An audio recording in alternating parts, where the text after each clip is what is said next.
What's up everybody, welcome back to my YouTube channel. We are back again with another episode of Husband Unfiltered, and I have such an amazing panel of guests, not one, a few, who I'm going to introduce in a few. And today we're going to be talking about conflict resolution, and rather how men also process conflict, and what are some of the mistakes that we make as women or as wives, things like that. So we're going to get into it. What are some of the mistakes that we make? What are some of the mistakes they make? We have such a vast panel, married from 1 year plus to 36 years. So the wisdom that we're going to get here is going to be unmatched. Levels. So I don't want to waste any more time. Don't forget to hit that subscribe button, share, tell a friend, do what you need to do, and let's get straight into the video. So as you can see, I have a great array of guests here on the couch, the infamous couch, but we've made the circle a little bigger. And from my right, I'll start with my right and introduce, I usually like it for people to introduce themselves, and then I'll add, whatever's omitted. So you can go ahead and introduce yourself. Oh, I'm MAZWI. That's my dad. That's my dad. For those of you who may or may not know, you've seen mom on my channel, now my dad is here. Very excited to have you. And what else? I'm married to Makhubo with 3 kids. We've been married now for 36 years. Yes, and that's who we are. And we've navigated a lot of seasons. I hope probably we'll share about that in this episode. Thank you. Next we have Dr. THEMBA.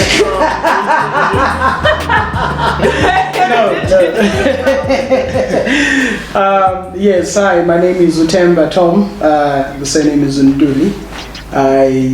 I'm a husband and a father. Oh yes. Yes, I'm a husband and a father. I've been married for almost 2 years now. This year it's our 2nd year, but I've been, seeing my wife, dated my wife for, this is like the 4th year. I love God, we love God, I love family, I love my wife and a daughter, so. Awesome, awesome. And no stranger, obviously, because we're in episode 2, you'll see a familiar face. We have Mr. Blue, but for those who are watching for the first time, you can go ahead and introduce yourself one more time. Hi everyone, my name is MLUNGISI. I am a husband for almost 10 years now. We'll be celebrating our 10th year in April this year. 10 years in April, and of course a father of 3 daughters. And I look forward to actually hearing the experience of some of the gentlemen who are seated next to me. Okay, so the first question that I actually want to ask, when you guys you're all married, when it's time to, we're just going to jump straight into it, when it's time to address a particular issue, when you have your grievances, is it easy for you to articulate yourself? Is it easy for you to say, look, this is my issue? Because from what I've heard, it's not easy for men to come forth and say, I have issues 1, 2, or 3. What makes it hard if it's hard? What makes it easy if it's easy? And do your backgrounds play a role on how easy or not it is to approach a certain issue? Maybe if I may start. It's not easy for one to know that you have this issue, up until you go through and experience that kind of, or it manifests itself in the relationship, and someone comes up and tells you, no, this is the problem, with you. And also that goes with having stayed with a person for some time, then you are able to say, oh, this is my problem, and it's not very easy to be able to do that self-introspection and know and determine what, hey, this one is my king. You also learn as time goes by, I problem and I need to solve and sort out, And then the challenge also becomes when that is picked up, maybe we will answer that as we go on. When that is picked up, we have a tendency, we as men, to put up an umbrella and then shut up, and say, I don't have that problem. Why you want to make issue out of that? you don't want to resolve, we close and shut up. Up until then, you know, it goes weeks, third week, fourth week, and then you realize, well, now you need to talk about it. But I can leave. Yeah, no, experience is spoken. But the good thing about it is that I'm learning that from him, what I've experienced in my short time, it's not a new thing. For instance, I concur. Initially, it was never easy for me to actually address issues in a problem. And it took me a while to realize that we are two different people. I mean, I'm just now. Here and now, let's sit down, let's address it now. But she's not like that. So she wants to process it first. She would rather talk about it a bit later. Initially, I interpreted that as I'm not being heard. You understand?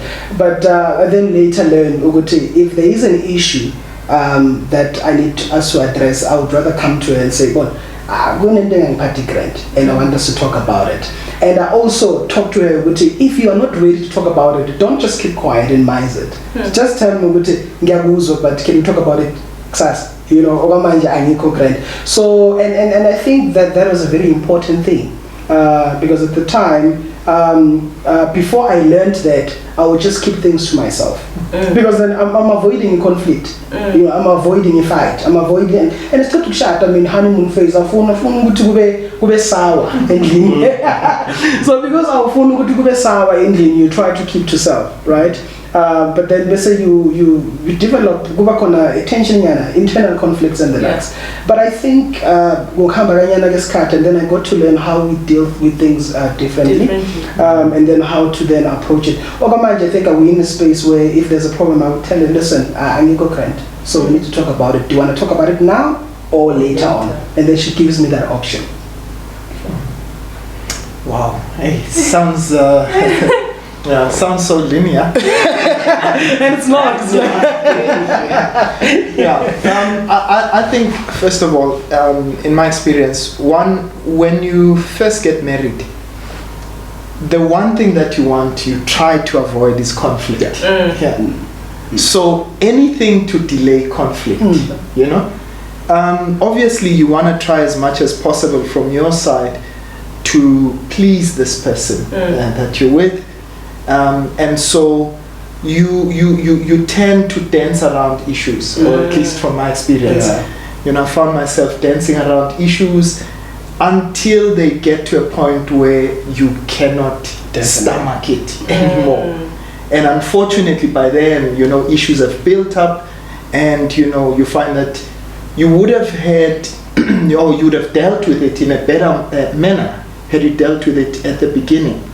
But you delayed it so much that at the end, you know, it ends up being a holy mess, if I may call it that. So I really think that, you know, just establishing that first initial way of communication, as you said, you know, I wish I was in your position where at the beginning you knew how you are wired. I didn't know how to deal with conflict. I didn't know, I want to deal with it now, or, you know, or I want to deal with it later. It's things that I got to learn as I went, you know. And I realized, no, I don't like conflict. So as a result, what I tend to do is, when I see even the slightest potential of conflict, you know, a conflict situation, you know, arising or rearing its ugly head, I tend to withdraw and I would delay talking about it. But I mean, obviously, you know, it's interpreted differently from the other end, because then it seems like, no, he's nonchalant, he's absent-minded, you know, he's not hearing me. But at the end of the day, I'm trying so much not to, you know, not to offend this person that I'm with, you know. So I think the openness, you know, communicating, laying, you know, your cards bare right from the beginning, like they did. I think that works. I think. Why do from what I'm picking up, why is it not as easy? For example, you said you didn't know. Does your background play a huge role in not knowing how to deal with conflict? Hit there and then. Yeah, I think background plays a lot. You know, it has it's a big contributor to who you are. Yes. Personally, I didn't realize just how much my upbringing and the way that we are wired at home could spill over into my marriage. Yeah. So as a result, you know, I did not realize that I'm the kind of person who tends to withdraw in the midst of conflict. You know, my wife is a very quiet person. In fact, from their family, all of them, you know, are very quite reserved and all of that. To themselves. Yeah, they keep to themselves. And her approach to conflict, in a sense, is one that would want to acknowledge that, look, there is an issue, but perhaps we would not deal with it now, you know? So I think when I look at how she deals with conflict, I see her upbringing, you know, playing itself into how she deals with conflict.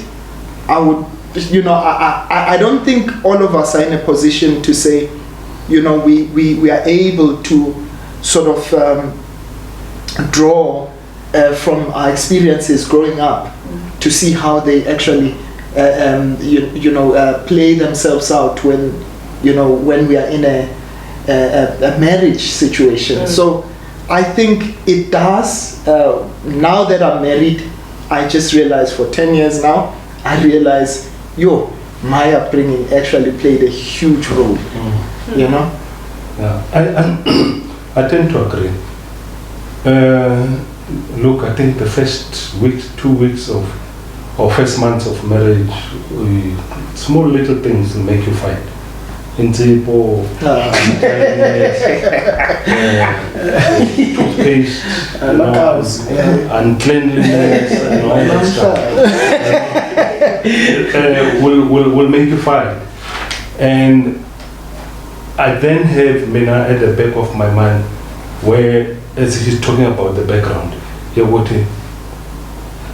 when I grew up, or where I grew up, I saw the male figure being the one who will instigate, you know, all the problems and all that stuff. And then the female will be the one now who will be at the receiving end. That will be my mom. And so with the resolution part, you know, trying to fix the next morning or the next day or the next trip or whatever days will be, one is innocent, I don't know what you're talking about.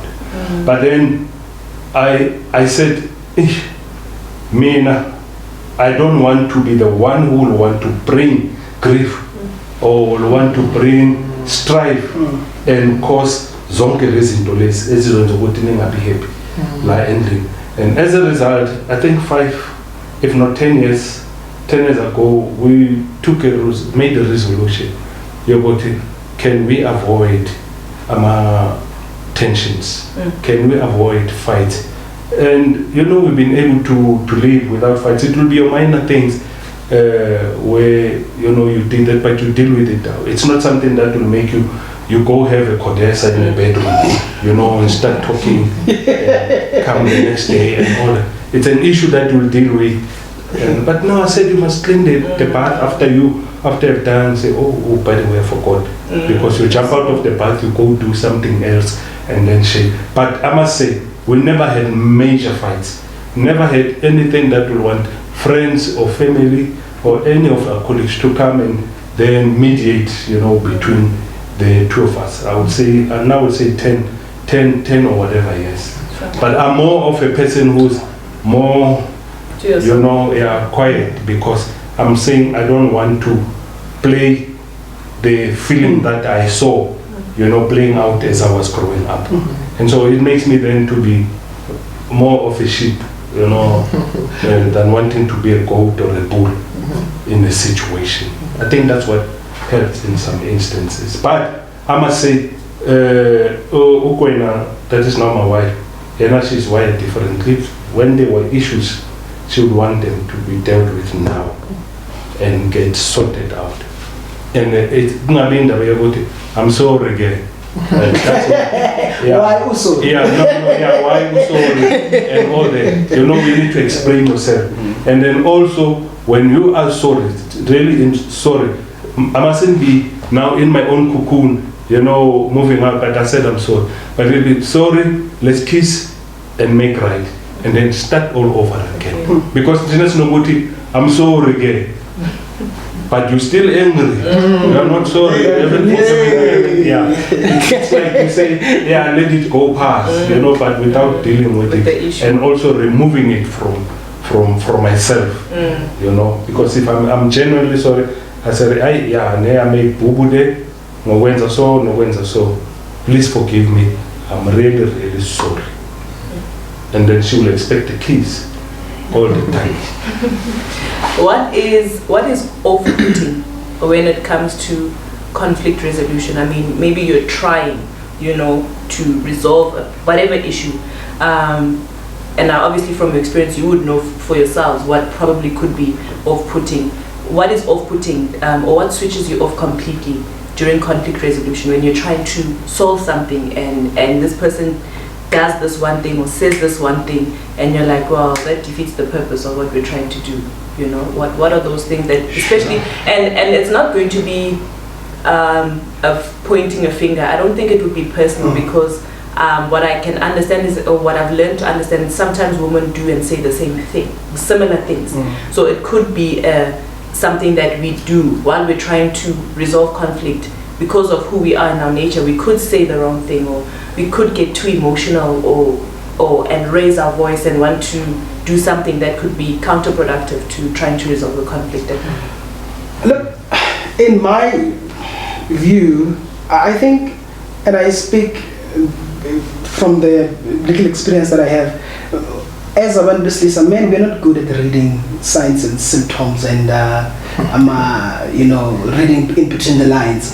And there's two ways to answer your question. I think the first one, what I seem to be off-putting, is when I can pick up there's an issue, there's tension in the house, and then I ask, what's wrong? Ugrand, acting sharp. I mean, because you already, but after saying sharp, then banging doors and and she see papa,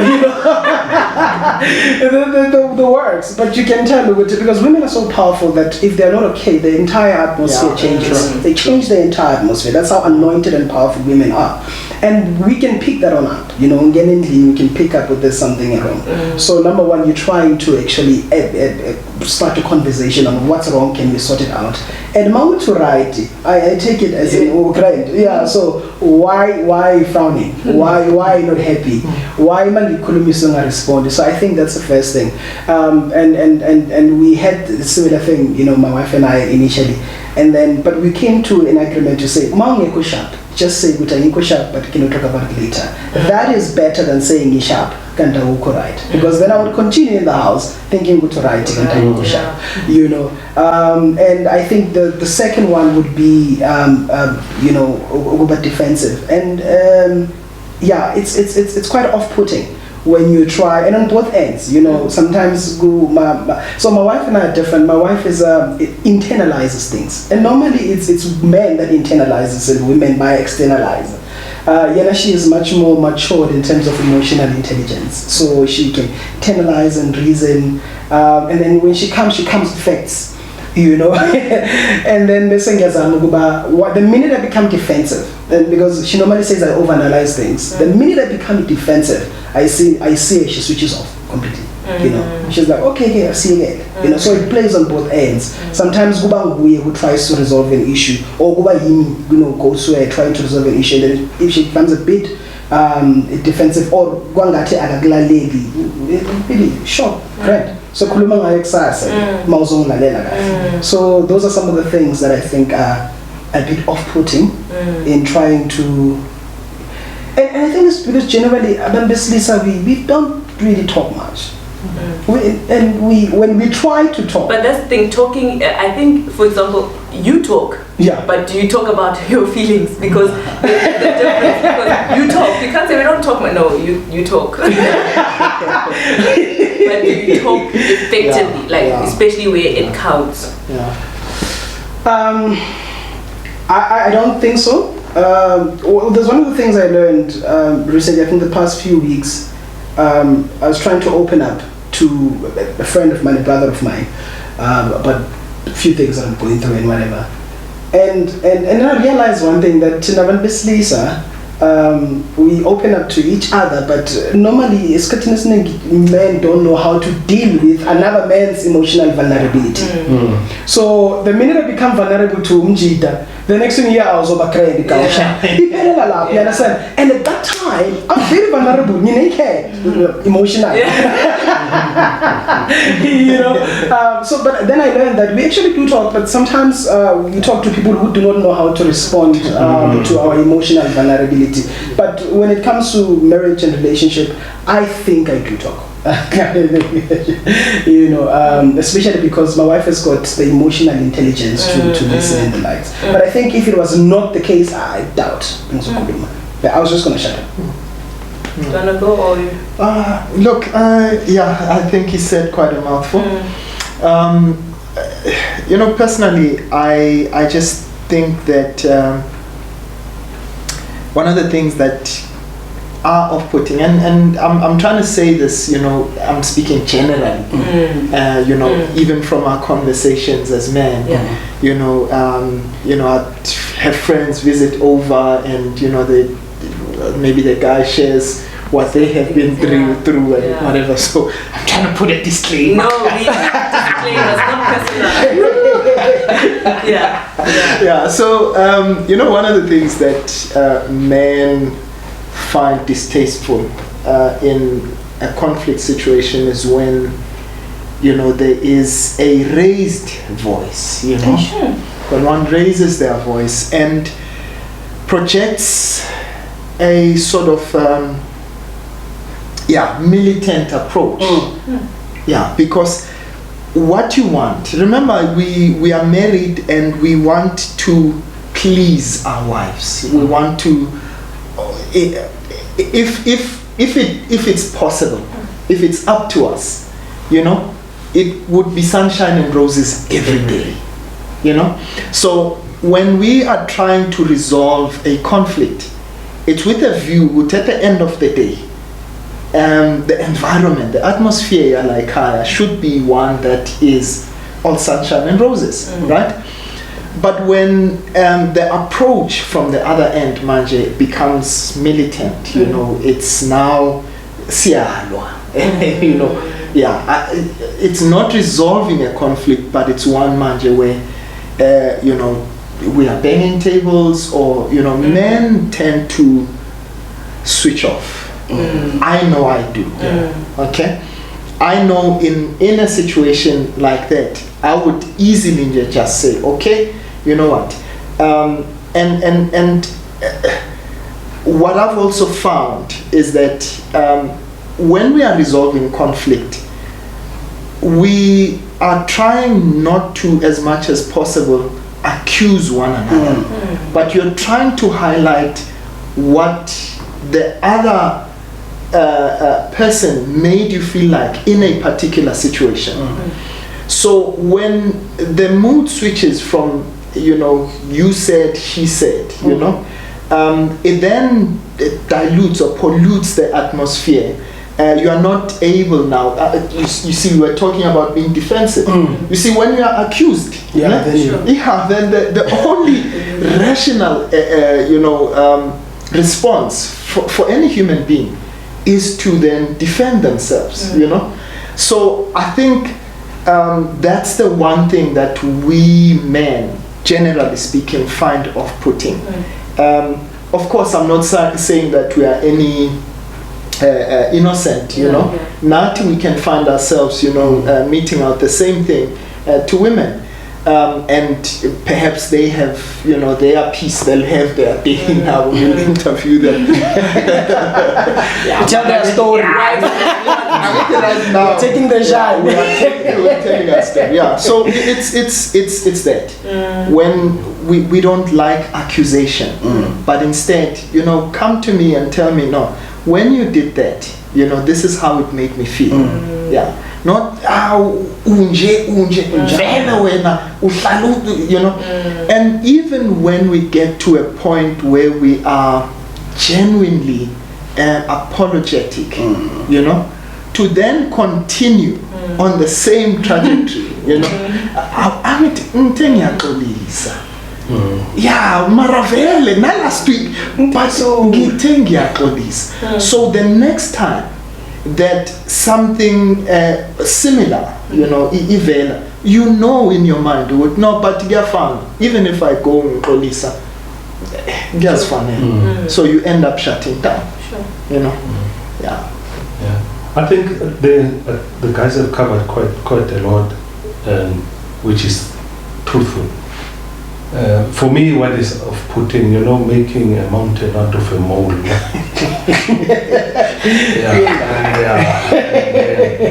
Exaggerate everything, and then aggression and attitude that will come in that space, you know, and all that. And then, as I say, one would then distance, as limits, you know, because of you're not getting or trying to get the maybe and resolve the issue and the solution, but you want to project superiority, you know, intelligence. This one is a dominate, then you can walk over, you know. That for me it's a no. I don't want that, and so and I don't like it. And when I know I'm wrong, it doesn't mean Manjaguti now one takes advantage and want to shoot, kill, and then raise the summit flag, you know. You would yes, and whatever got their own results, but you don't get the situation resolved and the person helped and sorted out, you know. Good, you know. Sometimes how when there's an issue, maybe a woman might have an issue, right? And we want to bring facts. Look, this is not it. Sometimes the delivery will be what do you call this? There will be an issue with the delivery, you know. And how do we find that balance between where can we as women bring the facts that are our grievance and you receive it without it being an issue of delivery, and also understanding that everybody has emotions. Sometimes it's not nice to hear negative things about yourself, but it's truth. And I think what I often have a problem with is that, but also must we now always tiptoe around the fact that here it's 0 out of 10 here. So can we fix the 0 out of 10, at least make it 5, you know? I often find that sometimes we end up not focusing on the issue, because we have to focus on what happens to the person's emotions, and as well then we're arguing about the delivery, etc., etc. How can we bring facts, talk about where we are grieved, where we are wrong, without you guys feeling like you are or feeling like you're being attacked, you know, or is it something that we do wrong?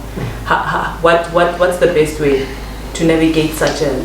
Yeah, you know, he touched on something. Yeah, but it's you know, you're like your father or your brother or your uncle and all that shouldn't come on. That delivery on its own, your comparison, you know, you would yes, it's because you're like that as a family, ufuzu babako or ufuzu ubanbani, you know, from your family. That's why you are like this, and you'll never be amount or be a better father, or you'll not amount to anything better, you know, because of 1, 2, 3, 4. You know, those words and that delivery for me, it shouldn't happen. Yeah, it's not acceptable. But but with that being said, okay, so let's say, how do we then correct maybe patterns that we can see, you know, that tend to come from a sensitive place for you, you know, things like that. Because what I've learned, for example, with Kev and I will see, and I'm grateful to see and to have a father in my life where I can see, oh, fathering and parenting looks like this, okay? But unfortunately, my husband's background doesn't allow for him to have an example from early age, you know, a reference. So how do I bring that conversation to say, no man, actually you know this you seem to be doing all right. However, I feel like this is missing, and of course then defense. You know, how do I balance that? Touching on sensitive issues, but there are facts. Look, maybe before you come in, because whilst we're dating with Makwen, I appointed her as a watchtower. I said, I want you to watch over me because I've seen that and that and that and that, and I'm from this kind of a family, and one and two, and therefore I'm asking you to watch over me so that those things don't play to the fore. You know, and also when we are married, those things should not be brought brutally. Sure. Yeah, they shouldn't be brought brutally over it. Yeah, you. I know a few examples. The best way could be, why now are you defaulting? You know, then I'll ask myself, I'm defaulting to kind of what's happening, or that one, you know, or that one, you know. Okay, help me. I'm defaulting in which area? What do you mean? You know, because we all, you know, as people, it's either you inveterate back to the sin that one was doing, or to what you have seen as you were growing up. You know, going back and wanting to do what you have seen. You know, remember, it's what I have seen my father do, so I do. You know, and so there are good things, there are bad things, there are ugly things that our fathers have done. But then there's the best way of saying it with don't take that offering, don't default to this kind of a behavior, but to say, hey, why are you now doing what your dad did? So you know, all those things.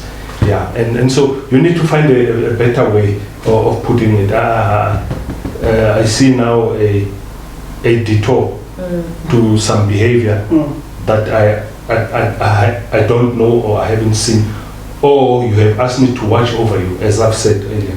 You said you asked me to watch over you in this area. This thing is playing itself into this space. How do we stop it and deal with it? You know. Sure, yeah, that's sure. We're learning. I want to start taking notes. You know, I think in response to what Ubaba has said, you know, which is sure quite a lot of wisdom to take in. I think all of us should teach ourselves when it comes to communication. Before ngizokhuluma, before I say something, is it empowering now? Sure. You see, I think if we use that as a filter, then we would find less of izinto that would strip a person naked to the point where they feel disempowered. Okay. Because remember, the point of conflict resolution is so that the other person could end up being more empowered to better deal with the character that is you. Okay? That is what will help us to walk this journey together. So, Uguti, how is it empowering? You see, whereas I could be saying, look, I'm concerned. Ngibona pattern engasayazi, you know, like you were saying. Ngibona pattern engasayijwayelanga. And you know, we know how things ended up ekhaya. You know, that's a little bit more empowering because now it sobers me up to realize, hey, look, I may be repeating a cycle here. You know, so I think if we use that as a filter, personally, would remember at the end of the day, we're trying to equip one another. We're trying to empower one another so that we can be better for each other. You know, so that we can make this marriage thing work. It's difficult on its own, you know. To add other elements, Manje, that would disempower, you know, the other from being able to be a better, significant other, you know, in the marriage context. I think that for me would be something that all of us need to consider. You know. How do you process as men the emotions of your partner? Sometimes during conflict, emotions flare up, and what I feel is that sometimes these things are overlooked. You know, oh, she's being emotional again. You know. Which, I mean, sometimes it's true, sometimes it's, you know, sometimes it's true, sometimes it's not so true. But how do you process emotions? Are there certain emotions where you feel like that doesn't help the situation? Do you allow the person to express themselves, and do you receive those emotions as genuine, or you're just being emotional again? Do you feel like they're counterproductive? Do you see them as a sign to say, I'm actually hurting the person? I'm very interested to know what emotions, how you process emotions, particularly of your spouse. Oh, you can go. Okay. You know, there's a word Ubaba used, aggression. You see, there's bringing facts. Okay. Now, there's bringing facts with aggression. The moment you become aggressive, you know, so okay. You know, you get into a fight mode, and honestly speaking, I've found that, you know, the moment that I experience, even from my daughter, imagine from my daughter, aggression. No, you cannot talk to me that way. It doesn't matter how factual what you're saying is. For me, nothing just just a screen and you know. I know Guti that maybe you know, one may say, but maybe it may be because maybe I've said it several times or whatever the case is. But Aneti, you asked us as men, what are those things that, you know, we find off-putting and, you know, not conducive to having a conversation that moves towards conflict resolution. And for me now, honestly speaking, the moment I sense a bit of aggression, I'm not able to listen. You know, I don't know whether we still have time. I'm sitting here and I'm thinking, you know, we need a new man for a different situation. When the Bible says put on a new man, it's not maybe only for Christian living, but for every season and every situation that will present itself in our household. We need to put a different jacket. We need to put a different man, a new man for every situation. The reason why I'm saying that, some of us are executives at work. We are managing people. Sometimes we'll want to bring that management thing into our house. You know, want to treat my wife as a subordinate.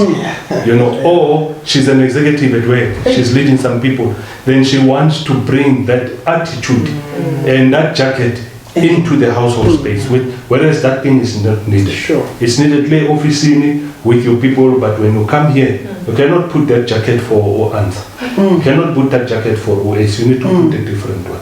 And the same thing, I need to put a different jacket and a different man for my kids, you know, and for my wife and for my family, you know. And then if you tell us we don't have a bunch of one, not supposed to tell every situation. In season and out of season. By 11, summer. In and out. So I think that's so powerful.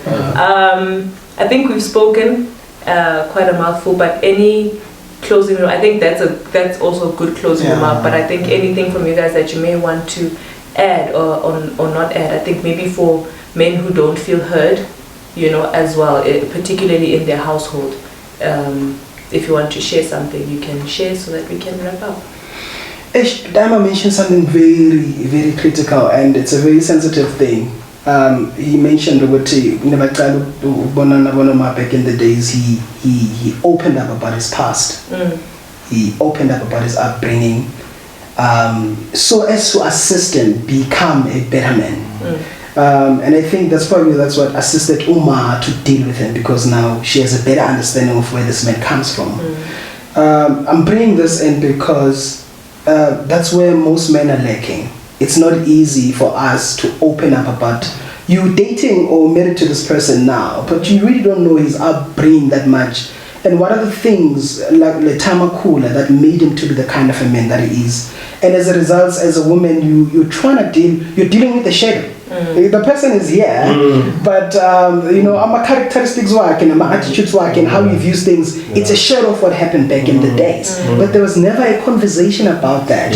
So I think I would encourage Aban Beslisa Majida to open up. And the danger about it, though, and the concern I would understand, which I can try and open up, then they would use that against me. You understand? Yeah, I'm just saying Bapa Vele. I'm an AK-47 because that's what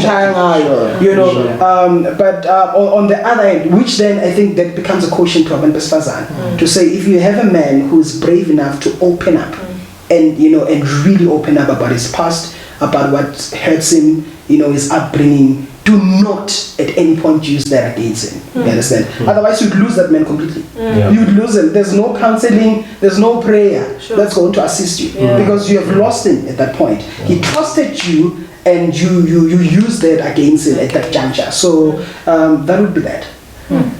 Sure. Powerful. My closing remarks, I think, first of all, the Bible says, if a brother be overtaken in a fault, and brother or sister in this case, you who are spiritual, restore such a one in the spirit of meekness, lest you also be tempted. That's Galatians 6:1, by the way.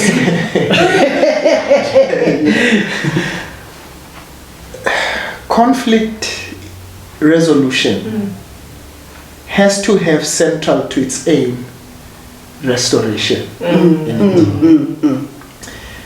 So if we have in our conversations that in mind, if we can always have that at the back of our minds when we are discussing, that we are trying to restore each other so that we can be better for each other, I think the world would be a far much better place.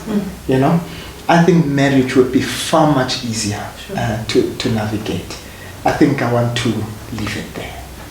Listen, learn, and reflect. I think this is what this whole thing is about. To listen, learn, and reflect. These things are not decoration. Our favorite sentence in the household, especially if you have kids. Your ears are not decoration. For those who have ears, let them hear and understand. And I hope that you guys have heard and learned so much the way I have even now. Very powerful things to learn, tools to learn. We're here to equip. Hope you guys have enjoyed this one. Please share it. I think that's the most beneficial thing that you can do, because I believe that it's something that everybody, male and female, should learn from. I hope that you've enjoyed this one. Thank you so much to my guests. They will be back. They will be back for another one and another topic that we will talk about on another day. Till now, thank you so much for joining us, and we'll see you on the next one. Bye.